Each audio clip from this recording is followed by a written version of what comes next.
The broadcast is now starting. All attendees are in listen-only mode.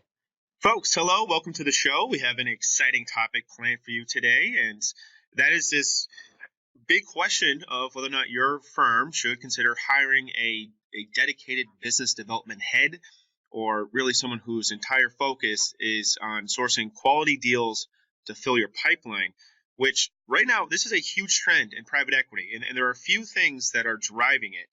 One is obviously there's just more deal competition, which continues to intensify. But the knock-on effect of that is that deal teams now are more willing than ever to maybe rethink their sourcing model and concede some of the responsibility to a top of the funnel specialist, let's call it. Then two, look, even though that deal competition is strong, you're still likely receiving more deals than ever to review. So the internet age has made it easier than ever for intermediaries, for bankers to find you and send opportunities your way. But of course, that makes it more difficult for the team to thoroughly review each one of those opportunities. And so more firms are asking technology, or they're looking at technology to do some of the heavy lifting for them. And they're turning to a business development head to be a champion of how to use and leverage that technology. And then three, I'm going to call it let's call it the LP effect.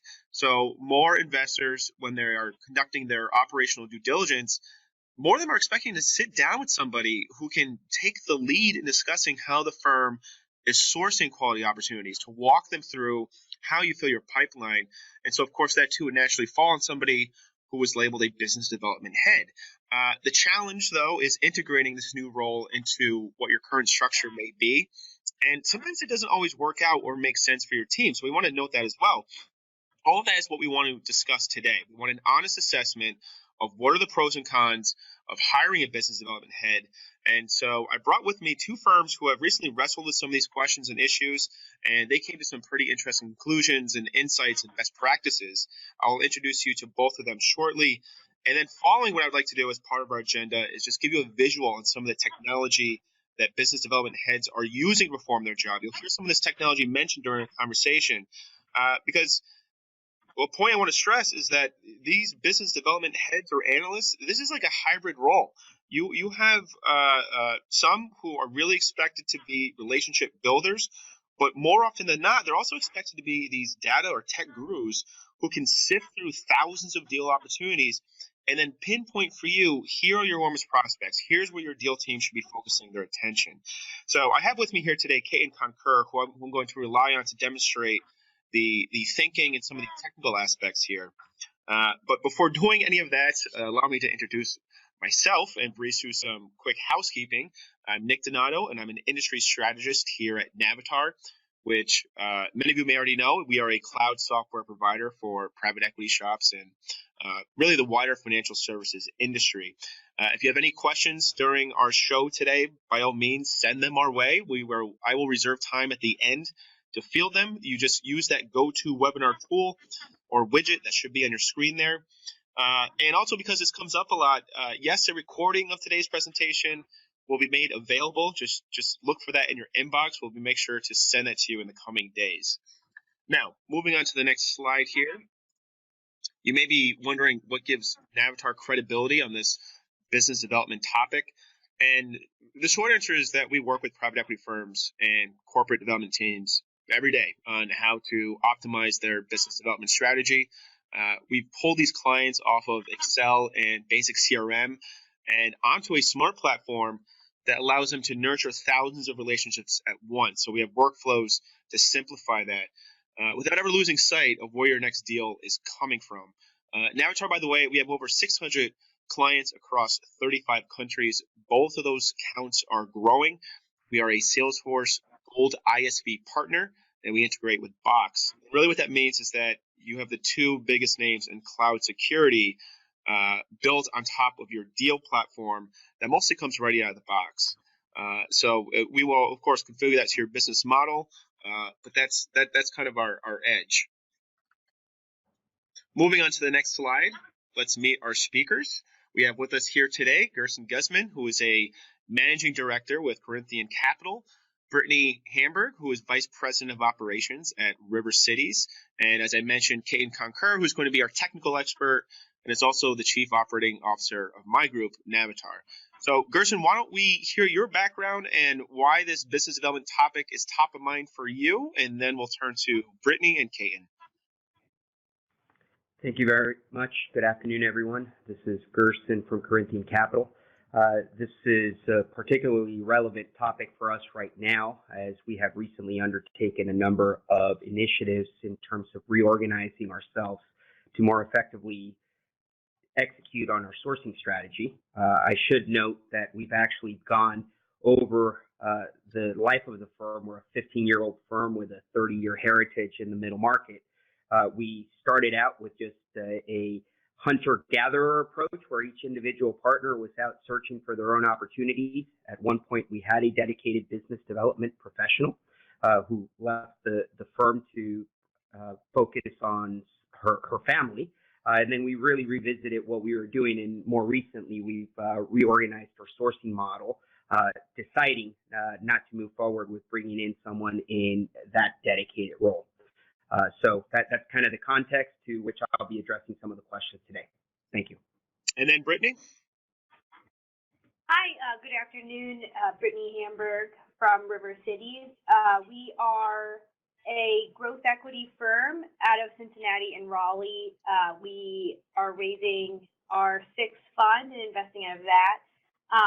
Similar to Gerson, we are exploring what it could look like from moving from a more hunter-gatherer approach where partners, MDs kind of serve as the front line of building relationships, and then we support them with junior professionals to do we consider somebody to be labeled a direct business development person in almost a sales capacity out in the field, or do we try to take a more in-house approach where we have somebody on more of the data guru side? So we're kind of defining what we want that role to potentially look like, or if it's just further supplementing our current team with a more junior level professional. We have a 13-person team today, 10 investment professionals, looking to add an analyst, and then still considering, do we find a more higher level BD professional or an analyst support person, or do we consider leaning on third parties? So that's where we are in terms of landing on that decision. Thanks, Brittany. And then Kaiten? Hi, everyone. This is Ketan Khankar. I'm the Chief Operating Officer here at Navatar, and I also oversee the product strategy. Our focus, obviously, as many of you would know, is to help deal professionals manage their entire process, including kind of the topic of today's discussion, which is around sourcing. And then just before we move on to the conversation, we have some people in the audience just asking about the fund size. I'm guessing that they want to get a sense of how big the firm is and whether or not you had to hit a certain level of resources before this even became a question to consider. So, Gerson, if we could jump back to you real quick. Sure. We're investing out of Fund 2. Between Fund 1 and Fund 2, we had about $350 million in committed capital and are looking to go to market probably later this year, looking to raise somewhere between $200 and $250 million. And then Brittany? So we are on our sixth fund. We've raised about $750 million to date across funds, the sixth fund being a $200 million vehicle. And I would say around the $200 million fund mark was kind of a new threshold for us in considering supplementing the team in this way. Yeah, and based on what Navatar is seeing is that this is a trend, like most trends in the industry, that started at the top of the market. So your billion plus AUM private equity firms have hired more business development heads, and it's now trickling down to the mid-market in the same way that these big shops are trickling down in the mid-market hunting for deals. So it's becoming more prevalent throughout the industry at large, and we're glad to hear from two middle market speakers who are experiencing this firsthand. And also what I would like to do is, because we have a large audience with us here today, I'd like to poll the audience to get a sense of where you are at with your own firm. So I'm going to launch a poll.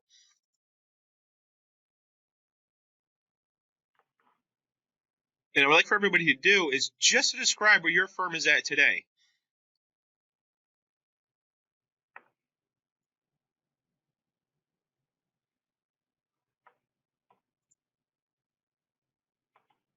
I'll give you some time as the responses trickle in.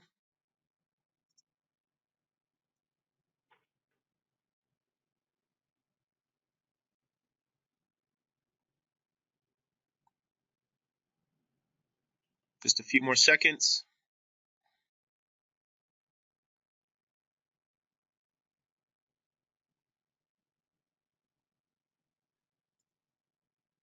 Okay, let's see what we got. So about half of you have a dedicated or business development head in place, and you could say roughly more than a third are either not considering it or in the early stages. So it's kind of one or the other. I gotta say, I'm surprised to see that it's nearly half. I thought it would be a little bit lower, which suggests to me that this is a trend that's picking up pace. But Gerson and Brittany, I'm curious to hear your reactions. So I'll go first here. I think what's interesting is, given that we were in that category at one point, decided ultimately that as the firm and the market has migrated, that has changed for us. So I guess we can't ask the audience questions, but I probably speculate that some people are asking themselves whether that's still the right model to pursue and whether they need to revisit that. Right, I kind of echo that. I'm a little surprised that it is as high in terms of a dedicated deal originator. And the question that I have that we all keep asking, internally is how long can a person stay just a deal originator, or does it, quickly evolve as we're seeing into wanting to take a deal to the finish line, which I know is a topic we'll discuss later. Yeah, that's right. So then let's get into it. So we mentioned a little bit about where your firms are at in the process. Gerson, if we could elaborate on that, if you could walk us through the catalyst for first even considering this question, and then what the internal debate may have been, and then even if you want to provide some flavor on what the search process like, whether or not that was difficult. Great, thank you. So just to level set the conversation here, we think of a dedicated business development professional in three broad categories. One, I'll characterize as a business analyst, a junior resource that is sitting down, cranking through the data, maybe splicing the CRM and doing some outreach, not really being out traveling. Two, is that dedicated person, and I think for those on the call, we know what we're talking about here. This is the individual that's at the ACG events, the industry events, calling every broker and intermediary that they can think of, staying on top of the sponsor coverage, persons at the respective banks, etc. And then three, which is really kind of where we find ourselves now, is a senior level leadership, partner level coordinator of all sourcing efforts. And so for us, having run through at least the model of having a dedicated person, I think the challenge ultimately for us as we revisited whether we wanted to bring in that resource again was just exactly what Brittany said, that eventually at some point people tire of constantly hitting all the ACG events. They start forming their own relationships, even with some target companies, and it's hard to separate deal execution from just origination. And then Brittany, the analysis for your firm as of now. Sure. So where we stand today is we created an intern program where we label them as BD analysts. They do, as kind of Gerson alluded to, they crunch data and do some more templatized outreaches. That includes outreaches to just forming our current database, to also potential brokers and things like that, to make sure that we are capturing all of that. So really top of the funnel management. And where we are today is kind of a fork in the road of, do we consider bringing in a senior level business development person that's out in the field, or one thing that we are kind of playing around with is this idea of taking our current team of investment professionals and really doing a look at the best and highest use of each person. And there are some investment managers that are just better inclined to be more BD focused, and others that are more suited for kind of deep diligence in getting a deal to the finish line? And how do we allow everyone to kind of play in all arenas, but have a focus where they can clearly kind of come to realize what they are best suited for within our own team as we have it today? Yeah, Brittany, and that's interesting because it leads to my next question of going, well, why is this all happening now? And I touched on a few of the trends of why this role is being sought after more. You had already mentioned one particular trend around, look, there's just more deal sourcing data. There's more pipeline data for us to analyze and leverage.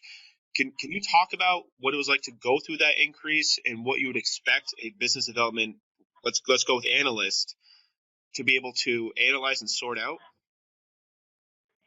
Yeah, for us, it was the top of the funnel got too large. And so when that what that led us to do is kind of look at a deal, look at it from a deal missed perspective. Here is our current pipeline. Let's do an analysis to see what deals occurred and they were in our system and we missed them. And unfortunately, that level was higher than we would have liked. So it was this realization that we have to farm even just our pipeline as it exists today better. And so we had to, in the first kind of task we did was start with the cheapest option, which was an intern program, to kind of do some trial and error initiatives, lean on technology heavily, and just kind of templatize some processes to make sure that we have an outreach program that allows us to hit deals at the right time and to preempt deals from happening. And so how we're benchmarking our success in that effort as it exists today is hoping that ratio of deals missed goes down over time. And then that all ties into these twin complementary forces that I had touched on as well of, look, you have more competition you have the big shops moving down market. You have more private equity shops that are spinning out and setting up. So there's more competition for deals. But then you also have this issue of longer target company tracking periods. So these are additional data points that are feeding into everything that you discussed. How are you managing that challenge? So we're leaning, not to give overly shout out to Navatar, but we've built in some triggers that make us be better about data capture on the front end. So every time that we are having a conversation with these companies, we're capturing, some key performance metrics that we can track over time so that we can assess companies. And in our fifth fund, I think our average time from when we first engaged an opportunity to when we did the deal, being that, we're a growth stage firm, was, I want to say, close to 3 years. So, and we've tracked deals for over 10 years. So it's making sure that we can programmatically capture data and track it over time, and then set up some triggers that make sure that we are reaching out to these companies and then they're not getting lost in this never-ending pipeline. Right. Yeah. The data overload. And then Gerson, for your firm, or how are you seeing the wider economic trends that is leading to this conversation? Is it just that you have too much limited bandwidth? What's been the catalyst for you? Yeah, I think the challenge all middle market private equity firms face is typically you've got an organization that's somewhere between 5 to 20 people. The senior individuals find an opportunity that they're excited or interested in, and they become entirely involved in that process. And as a result, the front end of the funnel really is something that no one is looking at and keeping an eye on. So great news, you've closed the deal. Now you got to go back and rebuild that pipeline, or the deal falls apart, and then you got to go back and start all over again, and you miss opportunities in that intervening period. So that's issue one that we've continued to contend with. Item two is, this is a people business. Both on the intermediary side, people leave investment banks, brokerages all the time. They set up their own shop. You got to be able to track them, follow them, see what they're doing. And then also you have more competition, as you noted, whether it's new first-time funds, bigger funds moving down market, or even the greater acceptance of the independent sponsor model. that's also just generated additional competition in the market. So we've really focused in the last 12 months in trying to understand from a data-driven perspective, okay, where is the market? Where are these intermediaries? And how do we know that our efforts are aligned with where the deals are getting done? And then, Gerson, something that you've mentioned to me in the past too was this accountability issue. So if the previous model was you have your Monday morning pipeline meeting, it becomes difficult to say, listen, we have less opportunities to review because person X, Y, or Z hasn't been pulling their weight. But now that you have a dedicated business development head, does it solve that problem for you? Well, I think at the end of the day, it starts with tracking the right information and getting it put into the system correctly, and holding accountable everyone to that. I mean, on our weekly meetings, everyone always had an opportunity they could talk about, but you never saw sort of the number of calls that were being made, who they were speaking to, the frequency they were speaking to them with. And we hold our portfolio companies to standards that oftentimes we didn't apply to ourselves, which is, metrics-driven analysis. Who have you spoken to? How often have you talked to them? And what is the yield that we're seeing? And ultimately going from there to converting that opportunity into a closed transaction. That's a little bit more difficult to follow, but that front end of the funnel and monitoring that and holding everyone accountable is critical. And now, Brittany, for you, sure, go ahead. So to the accountability, like Gerson was saying, what we had to do because, as you are having to move more quickly on active opportunities, and you do notice that the actual deals that you're discussing on Monday might decrease, what we ended up doing was creating dashboards just on kind of objectives and key results, kind of the OKR model, that by person we're tracking all of their interaction types in just a quick dashboard, and that includes diligence. So what we did was we built it using a connection between Outlook and Navatar, and so they never have to leave Outlook, and every interaction that they're having is tracked, whether it's an initial email all the way to a diligence call. And so you can kind of monitor those trends of, okay, this person was clearly busy with diligence, so their pipeline suffered. But, if you weren't busy with diligence, now we have kind of more transparency into monitoring, are you keeping up with your pipeline expectations? And Brittany, for you, have you decided that you would potentially have an internal deal team member take on some of these duties of tracking where people are in the deal life cycle, or where they may be lagging, where they're leading, whatever it may be, as opposed to hiring a dedicated deal originator? So, yeah, and that has been actually where my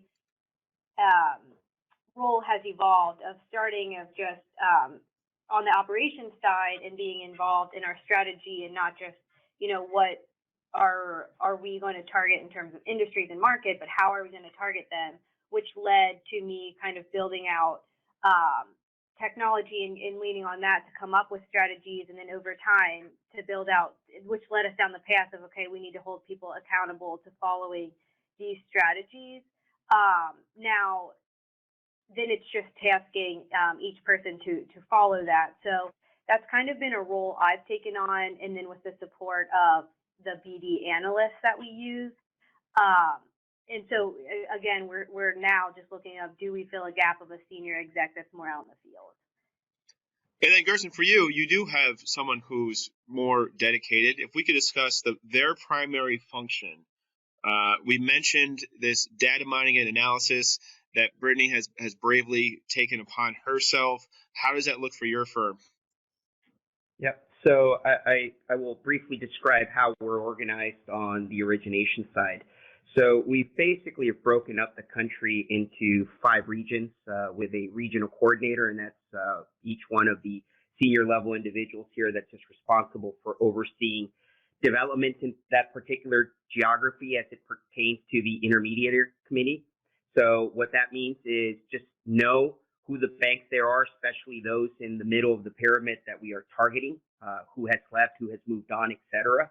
And then independent of geography, we have our top 150 active intermediary relationships have been assigned what we call a quarterback. And we are tracking and staying on top of those individually. And so each principal is responsible for staying on top of that community. And then more importantly, using some third-party resources to marry with what we're doing with Navatar to support the origination effort. We have an outsourced analyst group that we just basically are using to make sure we're capturing the information. At some point, we were just noticing that people didn't get around to inputting the information into Navatar. And so making sure that that information is getting captured. We have a low-cost solution there that we're using.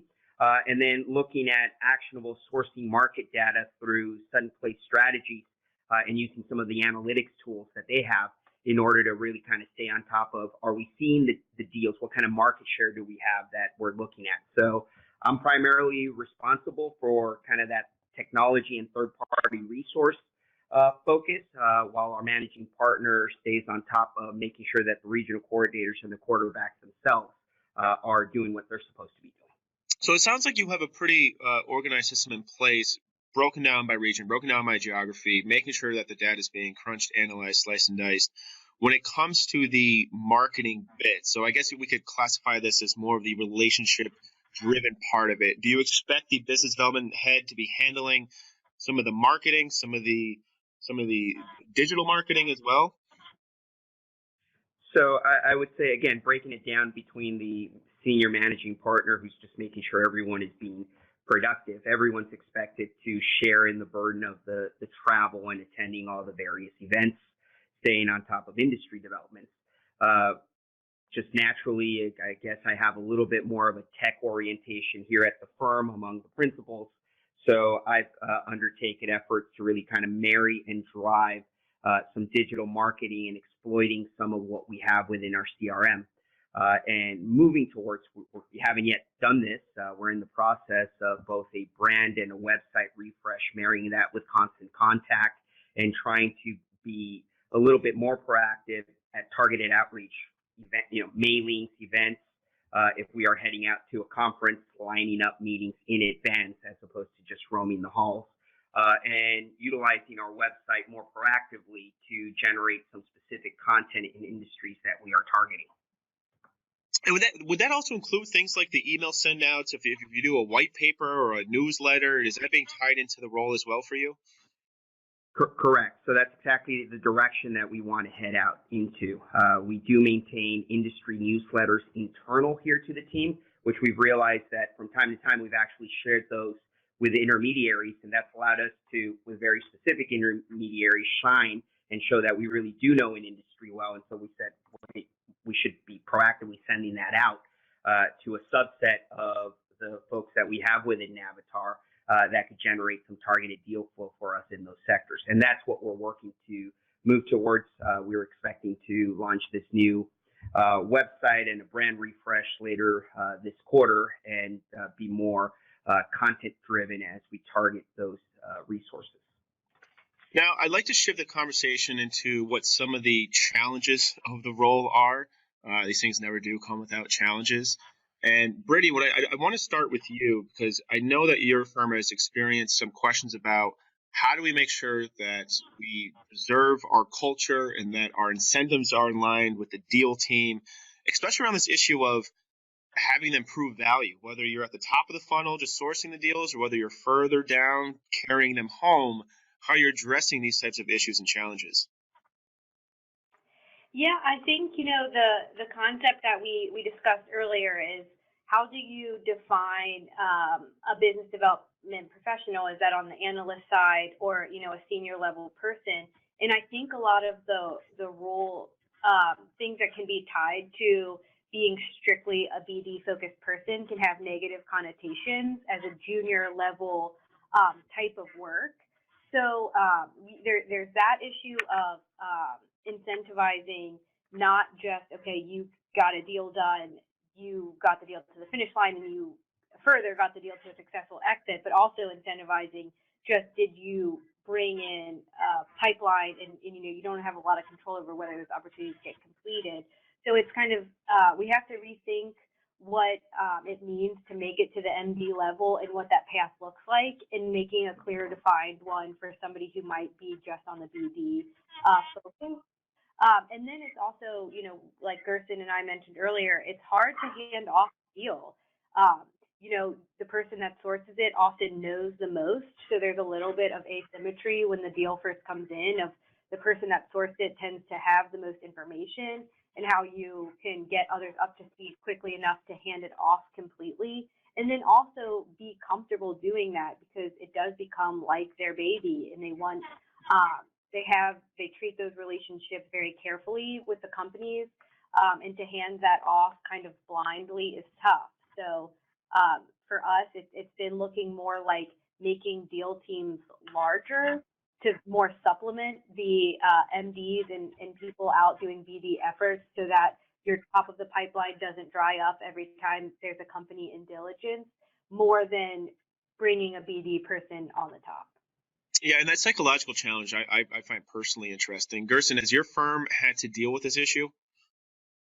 Oh, we deal with it even within the context of multiple principals being involved in a transaction. And I think it's exacerbated with the target market in our strategy. We typically target opportunities that I would define as succession or transition opportunities, a founder-operated led business. And oftentimes, you sort of get the opportunity, or you're one of three in the hunt, because that deal team member resonated with the owner or a leading decision maker. Now, that deal team member may not be the best person to execute on the transaction, understand the industry. And then it's a matter for us of just making sure our efforts are coordinated. And the challenge with having a dedicated business professional is you can find yourself in a situation where their relationship has been established with that decision maker. They need to be involved on all calls, all meetings, even if they're not running the transaction. And there's only a certain number of hours in the day, so now they can't go out to the other events and make the other calls, crank through the data. And that's the challenge we regularly encountered in that position. Now, something else that we touched on during my preamble was the fact that one of the trends that's driving the need for this role is that more and more LPs are asking about your pipeline. They want to see your deal sourcing data. And so if you do have a business development head, that responsibility would naturally fall on them. But I'd love to hear from both of you about, have you been having those conversations with LPs? How are you approaching it? How are you answering their questions? Brittany, why don't we start with you? How does it look for you? Sure. I think it's on two ends. One, on current LPs. So a whole segment of our annual meeting is now dedicated to our deal sourcing strategy and a pipeline analysis.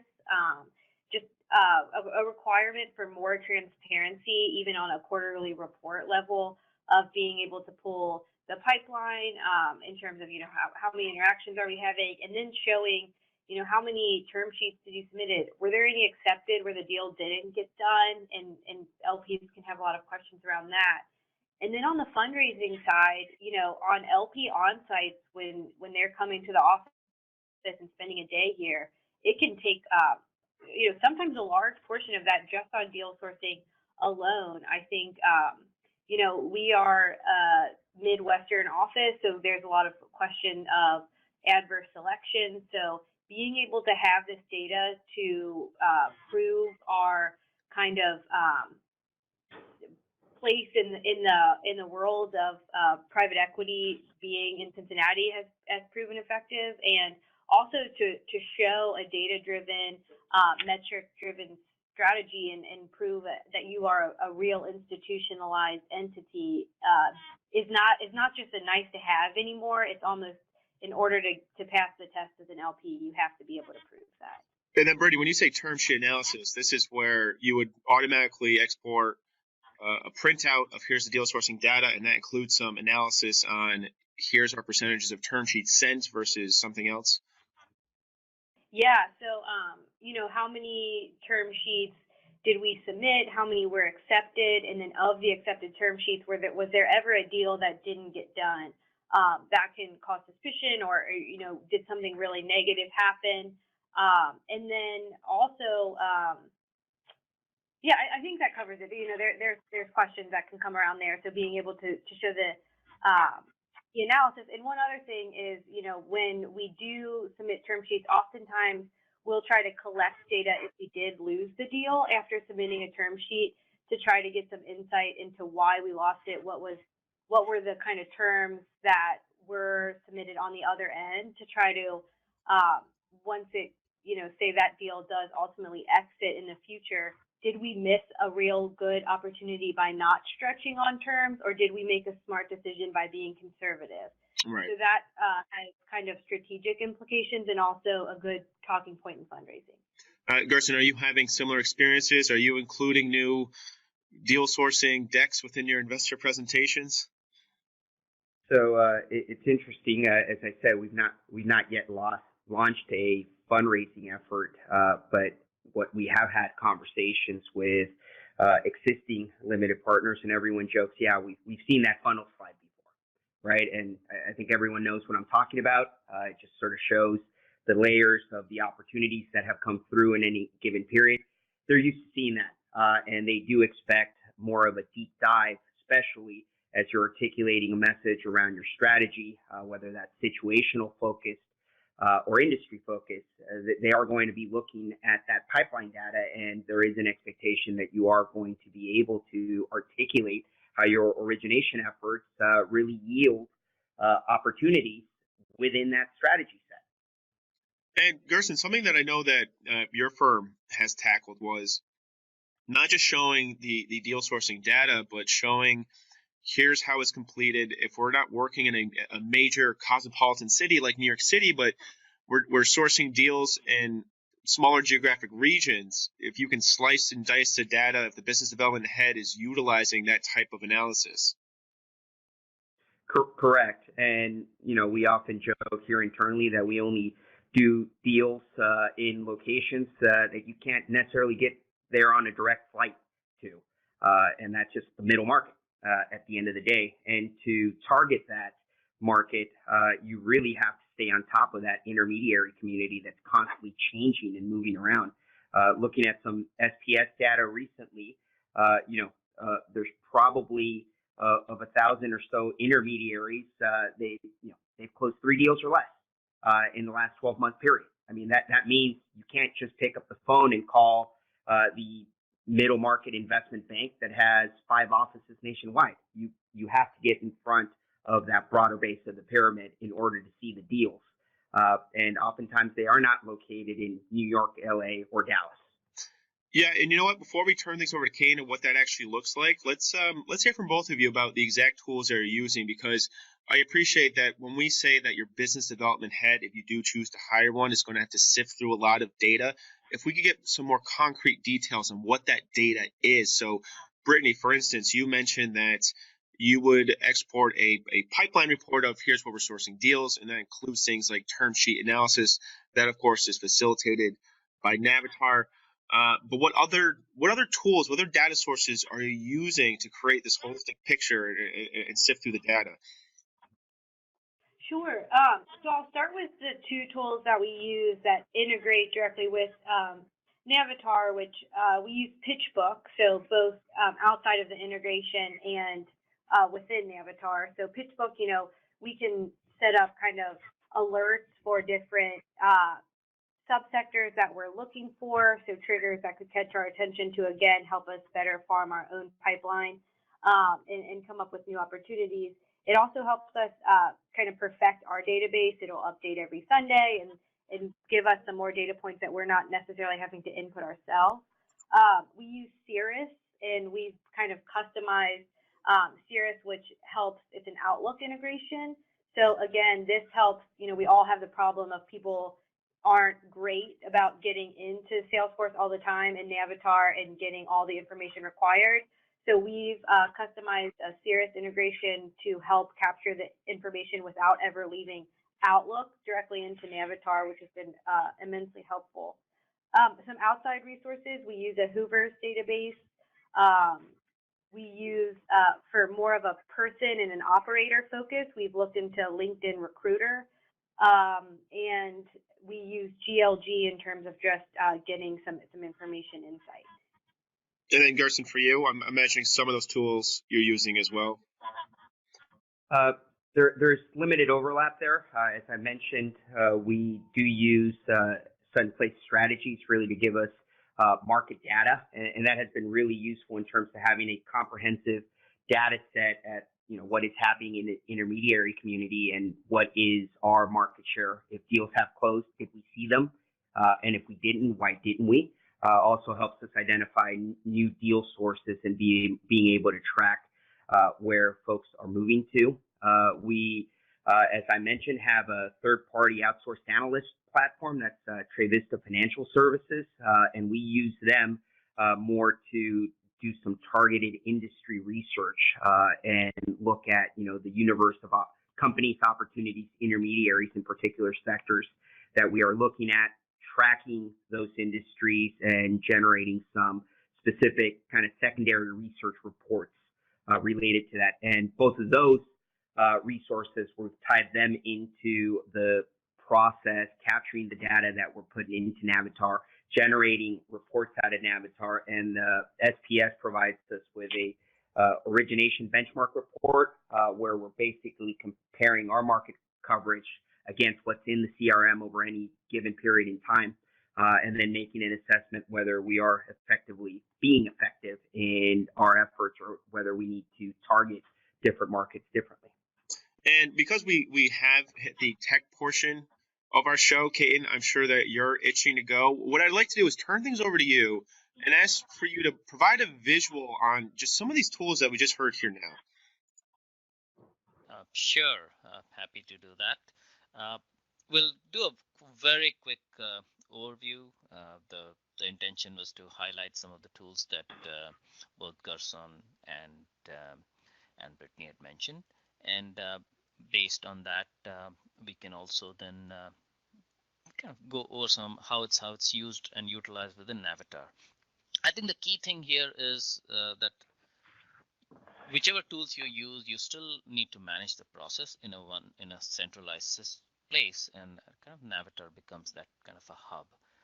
Now, if you look at if you talk about data sources and getting information about private companies, Brittany had mentioned PitchBook, several sources. You can also use S&P Capital IQ. You can go and do searches for that. Based on your criteria, you can download lists. Again, which data source is applicable for you depends on kind of the kinds of companies that you're targeting. But that is integrated within Navatar. When you're looking at companies and trying to get more intelligence and data about companies, so like in this case with Sumo Logic, for example, again, you can get a lot of intelligence about background about the companies that can help you qualify.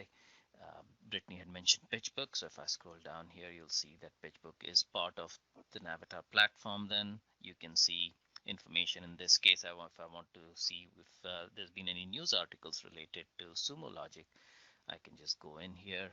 Shows me kind of what's been in the news related to that. I can see that they were named to the 2018 Cloud 100 list.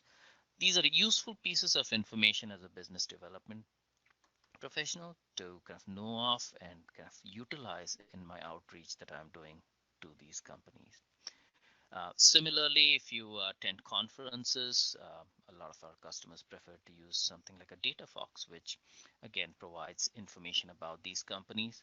But at the same time, I can see that Sumo Logic is going to all these different conferences. Now, if something is interesting, so if I want to look at, let's say, this conference in San Francisco, I can then go directly to the conference, see kind of who are all the participants in that conference. But more importantly, I can also see from here how many of these, and I can see 11 of these companies are on my target list, right? So these, apart from Sumo Logic, I have a chance to meet 6 other companies if I go to this conference. So allowing me to make decisions on which conferences to go and meetings to attend becomes much more easier now that everything is combined and centralized. Another thing that was mentioned was just overall communication that's happening. Gerson mentioned kind of they're updating their website with a lot more content. So if you have websites and you're encouraging your companies and intermediaries to go in there, and you're doing email campaigns, a great way to kind of do it is then track everything that's going on in the website, and that can feed into your business development process too. So for example, if you're sending email blasts like these to your target companies and they go and let's say click on those emails that you're sending to them, based on that they go to the website, they look at some information, maybe they go look at some blogs, other information that's out there. All of this can be fed back into Navatar, into kind of a watch list, so you can automatically assign marketing scores based on what they've done, which websites they click to, if they've attended events, and that allows you to prioritize and kind of again, as you're going through hundreds of these companies, having metrics like these allow you to focus on the ones that are more likely to respond to your outreach. These were some of the tools on kind of if you're reaching out directly to companies.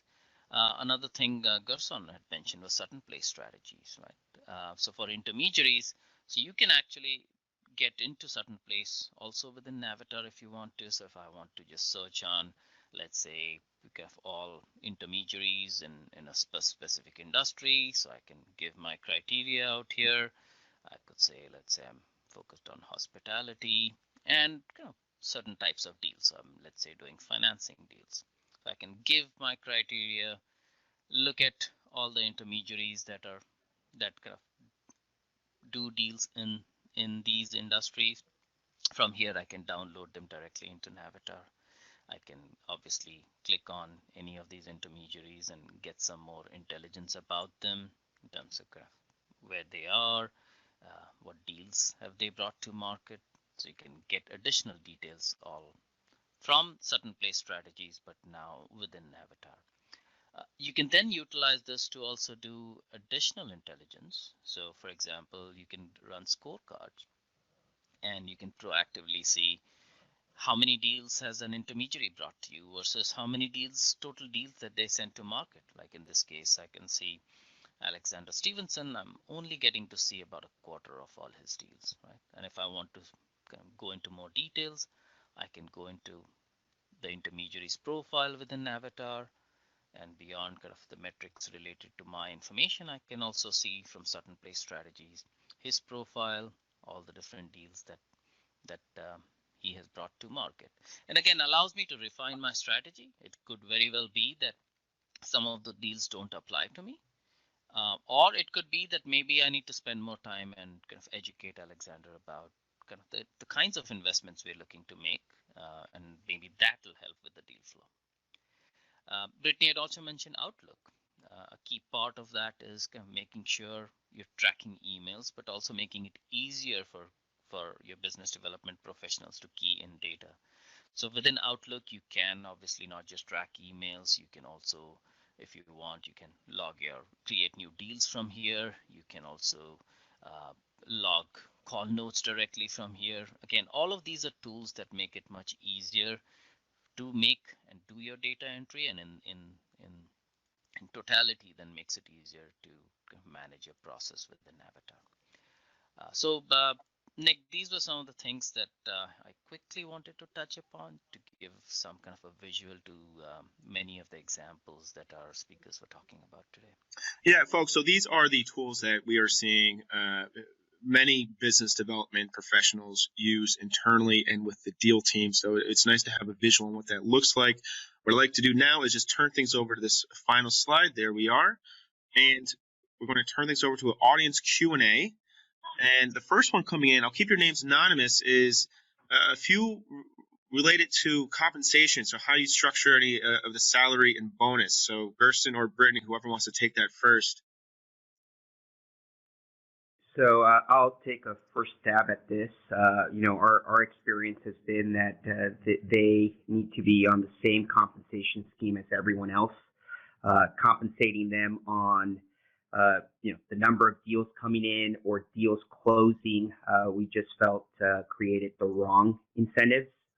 But obviously you have to set standards and a job description that defines exact activities and hold to accountability in terms of number of events, visits, things that they should be doing. but compensating on actual transactions, whether it's number of letters of intent or deals closed, we just didn't feel that that was going to work well for what we ultimately want to do, which is do good deals. And then, Brittany, I know that this is less of a problem for you because you've not yet run into this issue, right? Right, but I do think that like Gerson said, even just when you look at the team as it stands without a BD person, if you make someone focus more on that effort without calling them that, you still have to keep compensation pretty much the same. And then also that leads to the kind of the path to partnership has to be the same. I think if you can keep comp in line, you can accomplish that effectively. We have a second question coming in. Somebody's asking whether or not you use outside solutions or services to supplement your in-house deal teams, and I think they're referring to M&A search firms or outside research teams. We're in the process of, with launching our sixth fund, of looking at that. So we're starting to collect different ones and see what the economics could look like, and then also looking at the idea of potentially working with operators in specific industries that are interesting to us to see if there's some kind of consultant agreement that we could use to send them out to target opportunities as well. Yeah, I don't know if the question was also directed at buy-side efforts. We have struggled with that in the past. If there's a specific opportunity that someone brings us, we're prepared to pay a buy-side fee.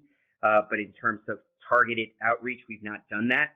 As I did note in my comments earlier, we do use an outsourced analyst platform that not only helps us with the industry research and maintaining data integrity within the Navatar environment, but we are using them to support NDA processing, some initial modeling, and some efforts at creating some of this content. So just because at the end of the day, we get busy and it's very hard to get senior level attention on some of those items. And we oftentimes we do want to make sure we're being responsive, and having folks that can help with processing some of that initial work up front does help us just show better. We have time for one last question. Do bankers and brokers ever give you feedback as to whether they prefer talking to seasoned professionals or the analysts? So this relates to when we talked about the different levels that you could hire a business development professional. That's a great question. We actually had a pretty soft and qualitative approach on that. As I noted, we have folks that are quarterbacks on specific intermediary relationships. So while I cover the West Coast as a regional coordinator, as a graduate of Cal, if there is an alum at a bank in New York or a broker in Vermont, I will be the liaison targeting, or the quarterback focusing on those efforts. And from time to time, you get people that just sort of resonate with one person, not the other, and you sort of fall into that pattern. We take a pretty laissez-faire approach to that, because at the end of the day, we don't care where it comes in from or how the deal gets done, as long as we're getting good deals done. Makes sense. So on behalf of Gerson, Brittany, and Kaiten, this is Nick Donato signing off. And by the way, if you're interested in what we had here today, we have a number of previous webinars and past content where we talk about this business development issue. I encourage you to check that out. You can find it all on www.navatargroup.com. So again, on behalf of everybody here, enjoy the rest of your day.